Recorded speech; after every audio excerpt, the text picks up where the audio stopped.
V tom čase sa slovenská mafiánska elita, vrátane postáv ako Sýkora, Steinhübel, Pápaj a ďalších, píšila tým, že majú kontakt na námestníka Slovenskej informačnej služby pod vedením Ivana Lexu.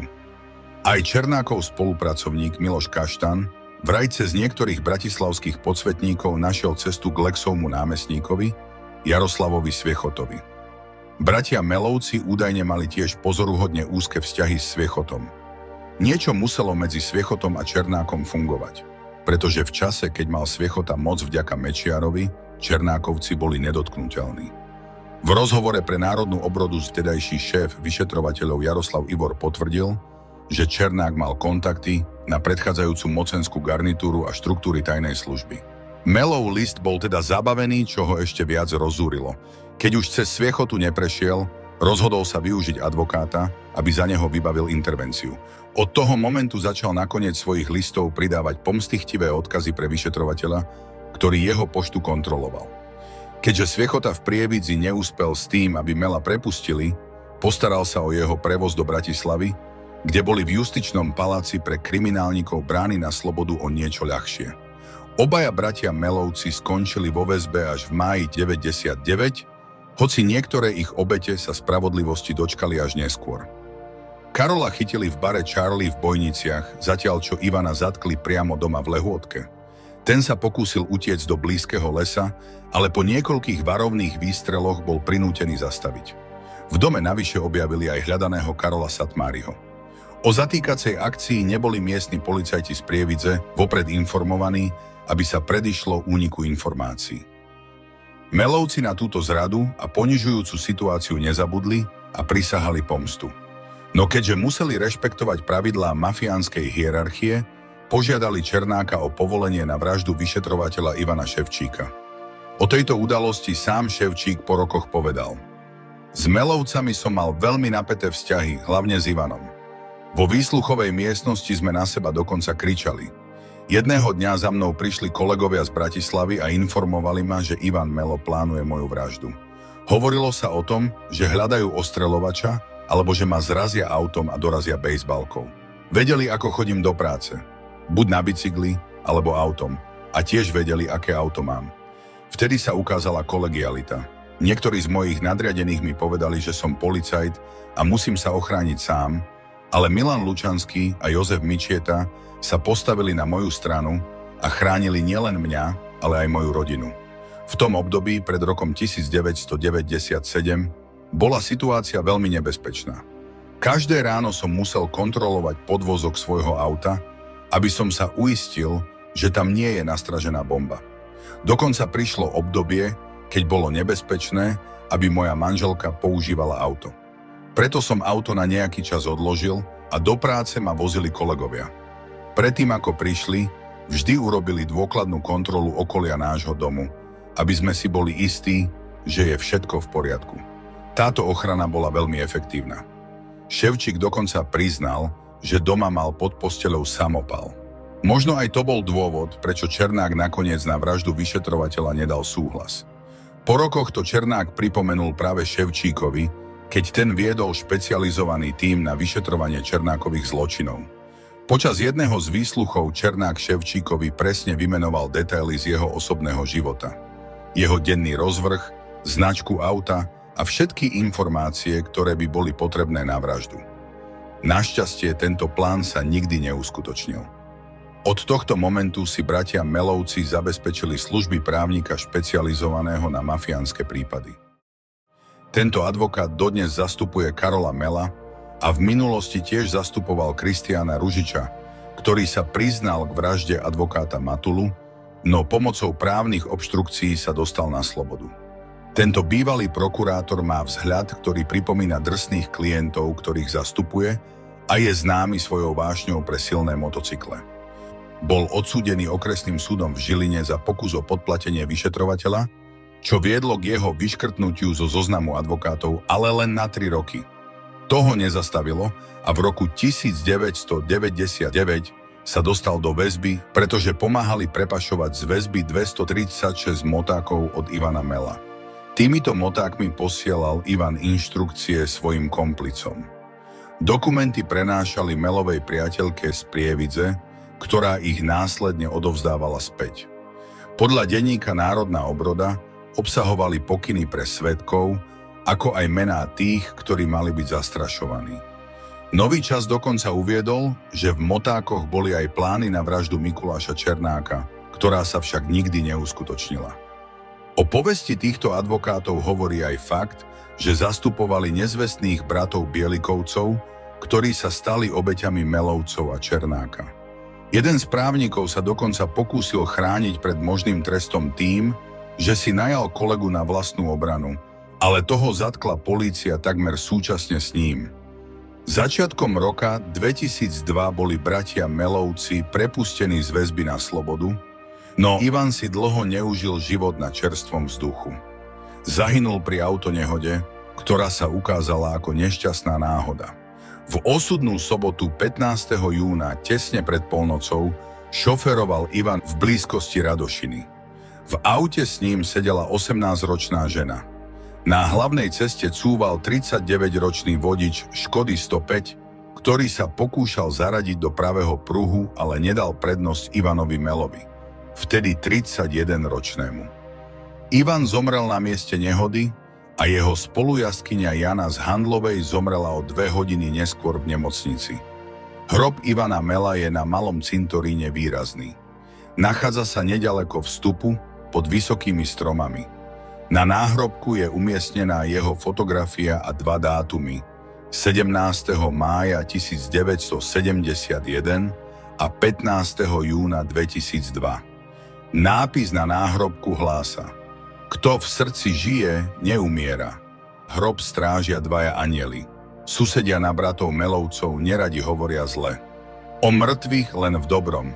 Akí boli, ale najviac si to odniesla ich rodina. Ich matka prišla naraz o oboch synov. Ivan zomrel pri autonehode a Karol sa už nemôže vrátiť domov. Ani bratovi na hrob nemôže prísť. Takže je to, ako by ani nežil. Kto vysoko lieta, z veľkej výšky padá, povedala jedna z miestnych obyvateľov. Spomína si na časy, keď mali bratia Melovci pod kontrolou celú Hornú Nitru.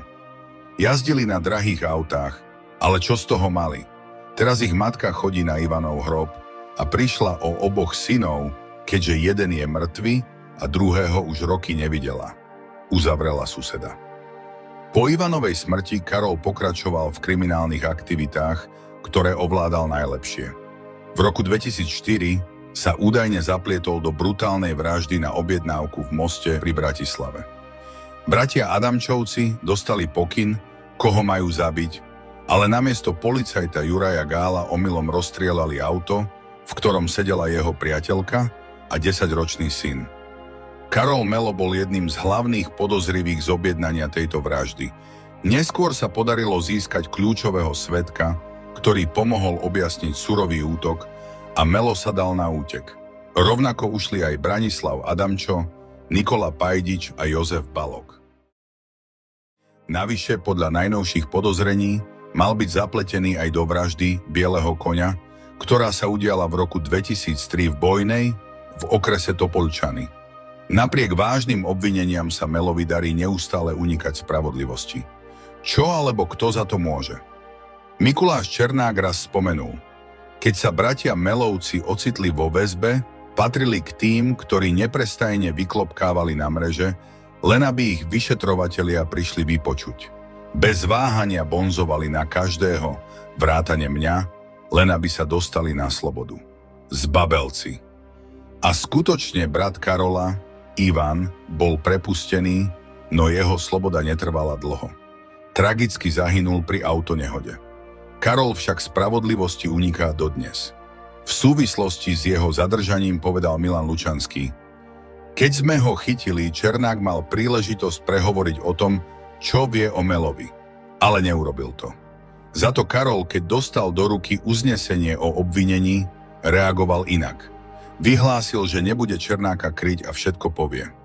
V tom čase sa rozhodli, že radšej využijú Mela ako svedka, než aby z neho urobili obvineného. Potom, čo Karol vypovedal proti Černákovi, zmizol. Medzi rokmi 2006 a 2010 bol na úteku, Najmä potom, ako ho polícia spojila s prípadom streľby v moste pri Bratislave, kde namiesto cieľa ich útoku ex-policajta Juraja Gálu tragicky zahynula jeho partnerka a dieťa. Lučanský spomenul, že po Melovom prepustení bol istý čas pokoj. Ale časom som si všimol, že sa okolo neho niečo deje a upozornil som na to vedenie polície. Zistili sme, že zháňajú auto s otváracou strechou. Krátko na to sa stala tragédia v moste pri Bratislave. Následne sa snažili Mela zadržať, no nebolo to jednoduché. Lučanský opísal pokus polície takto.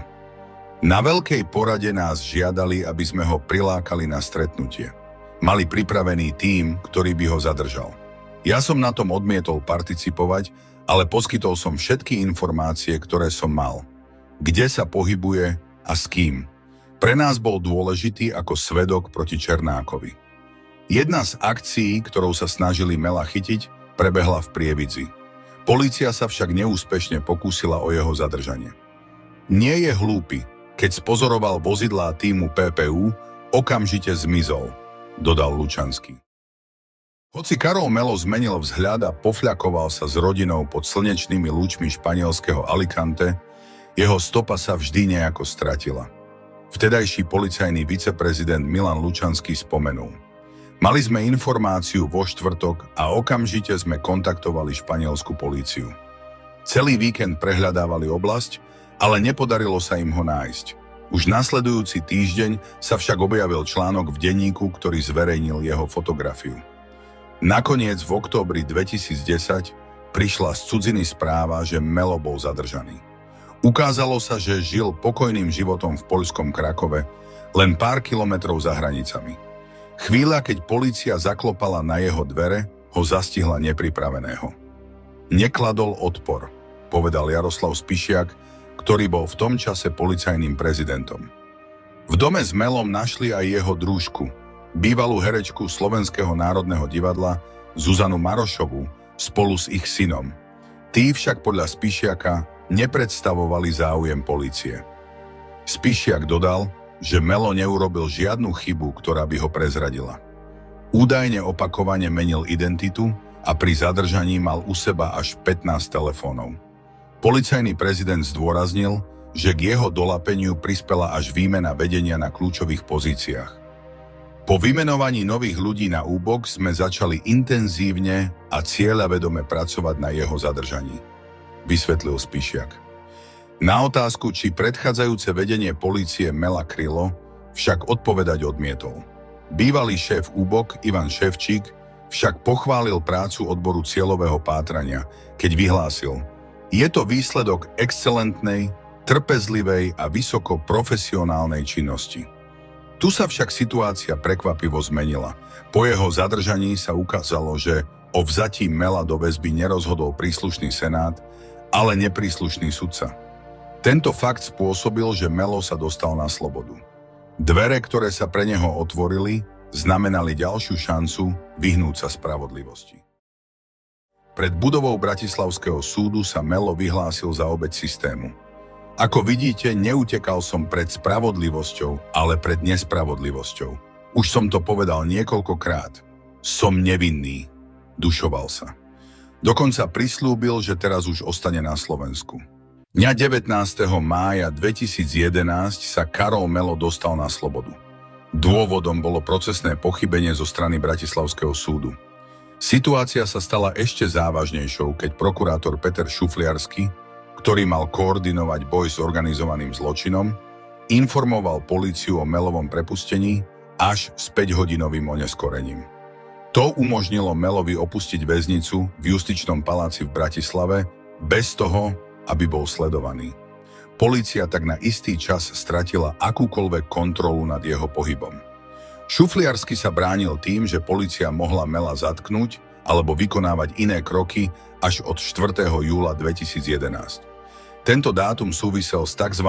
Zásadou špeciality, ktorá povolovala trestné stíhanie Mela iba za skutok, pre ktorý bol vydaný z Poľska, vraždu v moste pri Bratislave. Do tohto termínu ho teda nebolo možné legálne stíhať za iné činy, ako napríklad vraždu v Bojnej. Napriek tomu, že právny rámec obmedzoval možnosti polície, bolo možné využiť iné postupy na to, aby polícia nestratila zločinca z dohľadu.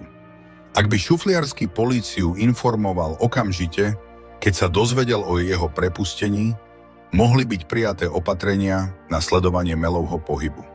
Šufliarsky však akékoľvek podozrenia, že jeho konanie bolo úmyselné, odmietol ako neprofesionálne a nepodložené. Dňa 6. júla 2011 doručila generálna prokuratúra podnet na vydanie medzinárodného zatýkača na Mela.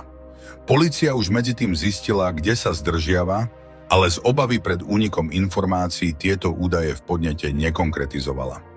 Naše kroky boli naplánované tak, aby o nich vedeli len príslušní policajti, vyhlásil Jaroslav Spišiak na tlačovej konferencii. Do prípadu sa v tomto bode intenzívne zapojil riaditeľ odboru osobitného určenia Peter Šufliarsky. Návrh na medzinárodný zatýkač však zadal vypracovať svojej zástupkyni Eve Mišíkovej, hoci jej podľa vlastných slov nedôveroval. Toto rozhodnutie vyvolalo otázky, na ktoré Šufliarsky reagoval nejasne. Neviem, na základe čoho ste k tomuto záveru prišli? Vyjadril sa, keď sa ho novinári na túto vec pýtali. Šufliarsky Mišíkovú opakovane kritizoval, dokonca aj verejne, pričom ju označil za spoluzodpovednú za prepustenie Mela z väzby. Tvrdil, že mala overiť, či o väzbe rozhoduje zákonný sudca. Tento argument však bol problematický, pretože prokurátor takúto povinnosť nemá. Navyše sudca Stanislav Dudko, ktorý rozhodoval o Melovi, sám kontaktoval prokuratúru, aby informoval, že bude rozhodovať o jeho väzbe. Mišíková túto informáciu oznámila Šufliarskému, no ten voči tomu nijako nenamietal. Táto séria zlyhaní a pochybení vrhá vážny tieň na celé vyšetrovanie a následné kroky orgánov činných v trestnom konaní.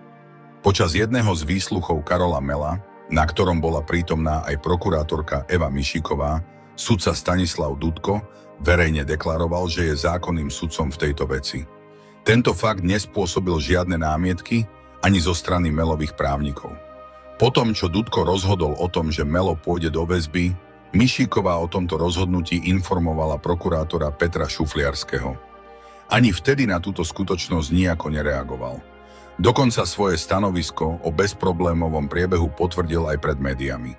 Až neskôr na verejnej tlačovej konferencii začal Šufliarsky otvorene kritizovať Mišíkovú.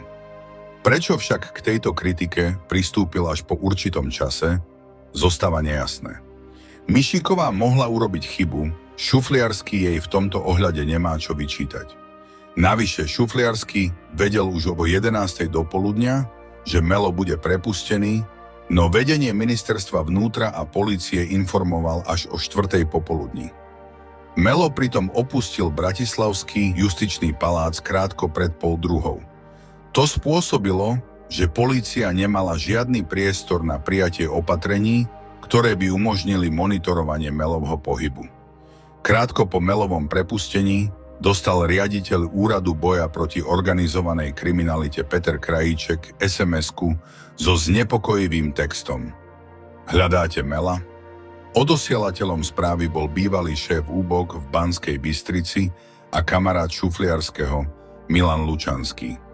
Tento bývalý elitný policajt, ktorý mal na konte úspešné prípady ako vyšetrovanie Mikuláša Černáka, spolu so svojimi kolegami Jozefom Mičietom a Ivanom Ševčíkom čelil po politických zmenách v roku 2010 odvolaniu. Nové vedenie polície ich podozrievalo, že spolupracovali s Melom, ktorý sa v tom čase skrýval v zahraničí. Lučanský popiera, že by s Melom kedykoľvek spolupracoval. Podľa jeho slov zaslal správu Krajíčkovi, aby polícii pomohol. Tvrdil, že vedel, kde sa Melo nachádza. Rovnakú SMS-ku poslal aj policajnému viceprezidentovi Jánovi Valovi, a to cestou zo slávnostnej oslavy 40. narodenín Roberta Kaliňáka, bývalého ministra vnútra zo strany Smer. Lučanský k situácii poznamenal: Aj po jeho prepustení som vedel sprostredkovať kontakt na človeka, ktorý poznal jeho pohyb. Vtedy som bol už v civile a polícia nejavila záujem. Potom sa Melo nadobro vyparil. Navyše, keď ho sudca raz pustil, Neexistovali zákonné dôvody na jeho opätovné zadržanie. To však nikto nechcel priznať. Obvinenia zo spolupráce s Melom odmietol aj Jozef Mičieta. Vyjadril sa: My, ja, pán Lučanský a Ševčík, sme boli tí, ktorí ho začali stíhať za vydieranie a ďalšie trestné činy. Presne sme uviedli, kde a ako ho môže polícia zadržať. Chybu však urobili tí, ktorí priviedli do Prievidze asi 2000 policajtov. Keď to Melo videl, zmizol. Počas svojej služby som vždy dbal na česť, dôstojnosť a hrdosť svojho povolania. Dňa 15. júla 2011 sa odohral jeden z ďalších zaujímavých momentov v kauze Karola Mela.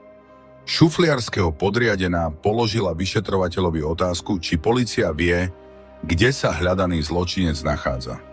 Vyšetrovateľ odpovedal, že Melo sa zdržiava v Európe mimo krajín Európskej únie, pravdepodobne na území štátu, s ktorým Slovensko nemá diplomatické styky. Z kontextu vyplývalo, že tým štátom je Kosovo, kde sa Melo istý čas ukrýval. Pravdou však bolo, že v tom čase už zrejme opustil Kosovo a nachádzal sa v inej krajine bývalej Juhoslávie. Podávanie takýchto informácií nebolo náhodné. Polícia tým chcela nielen zmiasť samotného Mela, ale pravdepodobne aj prokuratúru, ktorá po viacerých zvláštnych krokoch Petra Šufliarského začínala byť voči jeho konaniu skeptická. Ako to neskôr vysvetlil Jaroslav Spišiak, vyšetrovateľ mal k dispozícii iba jednu konkrétnu informáciu, ktorou sa argumentovalo pri vydaní zatýkača. Detaily o skutočnom stave pátrania poznal len úzky okruh ľudí. V ten istý deň sa Peter Šufliarsky osobne vybral na súd do Nitry, aby predložil návrh na vydanie medzinárodného zatýkača na Karola Mela. Tento krok bol pomerne neobvyklý. Podľa bežnej praxe sa návrhy zatýkačov doručujú prostredníctvom vodičov, policajtov alebo poštou a samotní prokurátori zvyčajne nečakajú na vydanie rozhodnutia. Šufliarsky sa však rozhodol postupovať inak a zostal na súde, kým zatýkač nebol oficiálne vydaný. Súd rozhodoval nečakane rýchlo. Zatýkač bol schválený v priebehu niekoľkých hodín. Vzhľadom na to, že bol piatok, deň, keď sa sudcovia zvyknú vyhýbať časovo náročným prípadom, bol tento postup prekvapujúci. Navyše, išlo o citlivý prípad, ktorý vyžadoval dôkladné preskúmanie každého detailu, aby sa predišlo formálnym chybám. Napriek tomu sudca uznal, že návrh bol právne odôvodnený a dospel k záveru, že vydanie zatýkača je opodstatnené. Bývalý generálny prokurátor Dobroslav Trnka sa v médiách vyjadril, že Šufliarskyho prístup bol profesionálny a hodný uznania. Aký problém máte s tým, že čakal na výsledok svojej práce? To je jeho plus. Mohol ísť domov, ale zostal tam. Tomu chcete vyčítať? Povedal Trnka na tlačovej besede. Od momentu vydania zatýkača jeho postup vyvolával pochybnosti. Namiesto toho, aby konal ako zodpovedný predstaviteľ štátu, ktorý sa snaží dolapiť a postaviť pred spravodlivosť nebezpečného zločinca, jeho kroky pôsobili ako snaha zmariť vydanie Mela. To vrhá tieň na jeho úlohu v celom prípade a vyvoláva otázky o skutočných zámeroch a motiváciách, ktoré stáli za jeho konaním. Podľa dostupných informácií si Peter Šufliarsky po vydaní medzinárodného zatýkača na Karola Mela od súdu vyžiadal 2 výtlačky.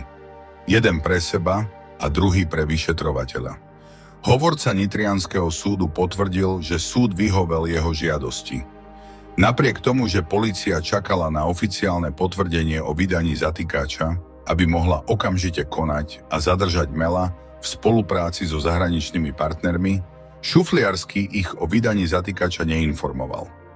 Táto skutočnosť vyvoláva otázky o jeho zámeroch a spôsoboch konania. Polícia plánovala využiť moment prekvapenia, aby Mela zadržala ešte predtým, ako sa o vydaní zatýkača dozvie on sám alebo médiá. Bohužiaľ, o tejto zásadnej informácii sa napokon dozvedela až prostredníctvom médií. Hneď po obdržaní správy sme kontaktovali partnerskú zahraničnú policajnú službu, uviedla polícia. Zahraniční partneri však oznámili, že Karol Melo už opustil miesto, kde sa predtým zdržiaval, a v tom momente nebolo jasné, kde sa nachádza. Dobroslav Trnka sa Šufliarského zastal s tvrdením, že nemal zákonnú povinnosť informovať políciu o vydaní zatýkača. Sudca nepožiadal prokurátora o okamžité doručenie tejto písomnosti kompetentným orgánom, vyhlásil Trnka. Tento postoj však označil vtedajší policajný prezident Jaroslav Spišiak za absurdný, najmä v prípade tak vážneho zločinu, aký predstavoval Karol Melo. V takýchto prípadoch sa nečaká 3 alebo 4 dní na doručenie cez poštu. To je prístup, ktorý je primeraný pri nižších kriminalitách, kritizoval Spišiak. Konanie neuniklo kritike ani od štátneho tajomníka ministerstva vnútra a skúseného prokurátora Maroša Žilinku. V prípade takto závažnej kauzy by som vyšetrovateľovi zavolal ešte priamo z budovy súdu. Ak by to bolo potrebné, využil by som trestnú kanceláriu a poslal zatýkač faxom, vyhlásil Žilinka. Neštandardné bolo aj to, že generálna prokuratúra prostredníctvom svojho tlačového oddelenia informovala médiá o tom, že bol podaný návrh na vydanie zatýkača. Tento krok mnohí odborníci považujú za zásadnú chybu. To je, ako by sme priamo povedali, Karol, zbal sa a uteč, pretože sme proti tebe začali konať, reagoval Žilinka s iróniou. Dodal, že takéto konanie malo efekt, ako keby Šufliarsky poslal Melovi správu, aby sa pripravil na útek. Tým, že si Šufliarsky zobral zatýkač domov a o jeho vydaní neinformoval políciu, vznikla značná časová medzera, ktorú Melo zrejme využil na svoje zmiznutie. Táto séria zlyhaní znova vyvolala otázky o zodpovednosti a účele konania jednotlivých aktérov v kauze. Do chvíle, keď bola medializovaná informácia o vydaní medzinárodného zatýkača na Karola Mela, mala polícia presné údaje o jeho aktuálnom pobyte. Ak by sa o tejto akcii nevedelo vopred, pravdepodobne by ho dokázala zadržať a eskortovať späť na Slovensko. Melo totiž plánoval odcestovať do inej, pre neho bezpečnejšej krajiny, kde by bola pravdepodobnosť jeho vypátrania výrazne nižšia. Potreboval však ešte niekoľko dní na vybavenie formalít, čo vytváralo ideálnu príležitosť pre jeho zadržanie. Po zverejnení informácií o zatýkači však Melo zmizol bez stopy. Peter Šufliarsky neskôr vyhlásil, že keby mal horúcu stopu o pohybe Karola Mela, okamžite by informoval políciu o vydaní zatýkača. Táto výpoveď však vyvoláva pochybnosti. Ak bol zatýkač skutočne určený aj pre políciu, prečo o jeho vydaní políciu neinformoval hneď? Komu alebo čomu teda slúžila jeho žiadosť o 2 výtlačky zatýkača? Ďalšie otázky vyvoláva aj to, ako prokuratúra zaobchádzala s citlivými informáciami. Napríklad Dobroslav Trnka verejne prezradil, že Melo sa údajne nachádza v Kosove. Aj keď neskôr svoje vyjadrenie zľahčoval s tým, že Kosovo Mela nevydá, táto argumentácia nie je presná. Kosovo síce nie je viazané bilaterálnymi dohodami so Slovenskom, ale ako krajina pod medzinárodnou administratívou na základe rezolúcie Bezpečnostnej rady OSN mohlo byť vydanie reálne. Trnkové prerieknutie tak mohlo situáciu výrazne skomplikovať. Napokon v roku 2012 prišla na Slovensko prekvapujúca správa priamo z karibského Belize. Polícia zo San Pedra zadržala Karola Mela, najhľadanejšieho Slováka, a odovzdala ho do rúk Interpolu. Zatknutie bolo výsledkom medzinárodnej spolupráce v rámci akcie Interpolu s názvom Infrared, ktorá sa sústredila na celosvetové pátranie po hľadaných osobách. Melo bol zadržaný na ostrove, kde sa skrýval od svojho úteku v roku 2011. Na fotografiách, ktoré publikoval miestny denník San Pedro Sun, vyzeral opálený, s novým účesom a v dobrej fyzickej kondícii. Problémom však zostalo, že štát Belize nemal so Slovenskom uzatvorenú dohodu o vydávaní osôb. Belize nevydáva zločincov, je to všeobecne známe, vyhlásil Melov obhajca. Dodal, že nie je jasné, či Melo získal beliské občianstvo, alebo aké konkrétne právne okolnosti stáli za jeho ochranou. Všetko záviselo od oficiálnych informácií z Interpolu. Melov ďalší osud tak zostal neistý a opäť vyvolal otázky o efektívnosti medzinárodného právneho systému a koordinácie pri pátraní po zločincoch. Po zadržaní Karola Mela v Belize v roku 2012 začali intenzívne rokovania o jeho vydaní na Slovensko. Vtedajší policajný prezident Tibor Gašpar vyhlásil, že sa aktívne pracuje na určení podmienok a okolností jeho extradície. Podľa expertky na trestné právo zvýšil fakt, že Mela zadržal Interpol, pravdepodobnosť jeho vydania. Ministerstvo vnútra dokonca pripustilo možnosť dopraviť Mela vládnym špeciálom, ak by to bolo potrebné. Napriek týmto nádejam sa situácia vyvinula úplne inak. O Melovom osude rozhodoval súd v Belize, kde sa ocitol v komplikovanej právnej situácii. Tamojšie úrady nechceli, aby Melo zostal na ich území, kým sa nevyrovná s obvineniami.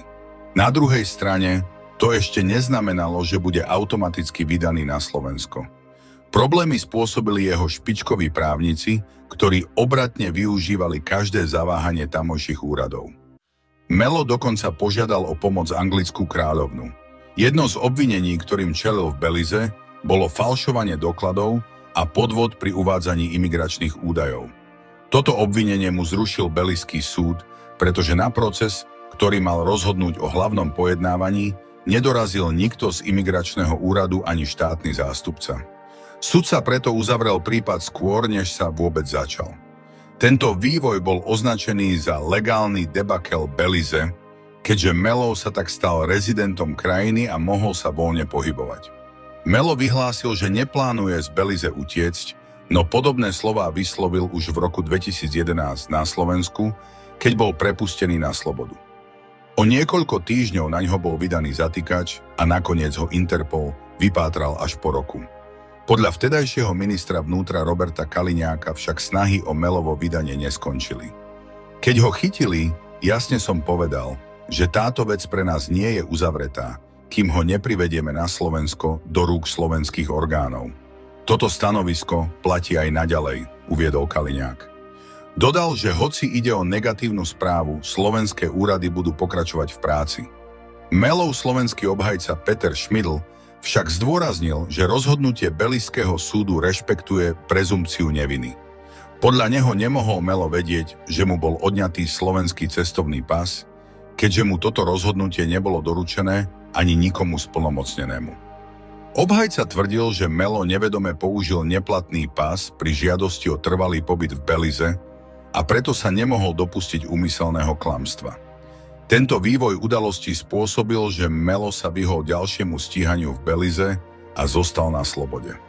Slovenské úrady však napriek všetkému pokračovali v pokusoch o jeho vydanie, hoci šance na úspech sa zdali byť čoraz nižšie. Kauza Karola Mela sa stala symbolom nefunkčnosti medzinárodnej spolupráce v oblasti spravodlivosti a zároveň odrazom slabín slovenského právneho systému. Napriek tomu, že Melo bol označovaný za najhľadanejšieho slovenského zločinca, jeho schopnosť unikať spravodlivosti odhalila viaceré pochybenia polície, prokuratúry a súdov. Každý chybný krok, od nesprávnych rozhodnutí po úniky informácií, poskytoval Melovi ďalšie príležitosti na útek. Zároveň ukázal, ako dôležité je dôsledné a rýchle konanie pri medzinárodnom pátraní, kde zaváhania môžu mať fatálne dôsledky. Prípad Mela nebol len príbehom o jednom mužovi, ktorý dokázal využiť systém vo svoj prospech, ale aj mementom o potrebe transparentnosti a zodpovednosti v boji proti organizovanému zločinu. Hoci slovenské orgány deklarovali, že neprestanú bojovať za jeho vydanie, realita ukazuje, že čím dlhšie Melo zostáva na slobode, tým nižšia je pravdepodobnosť, že bude niekedy čeliť spravodlivosti. Jeho osud sa tak stal otázkou nielen právnou, ale aj politickou a etickou, kde odpovede stále chýbajú.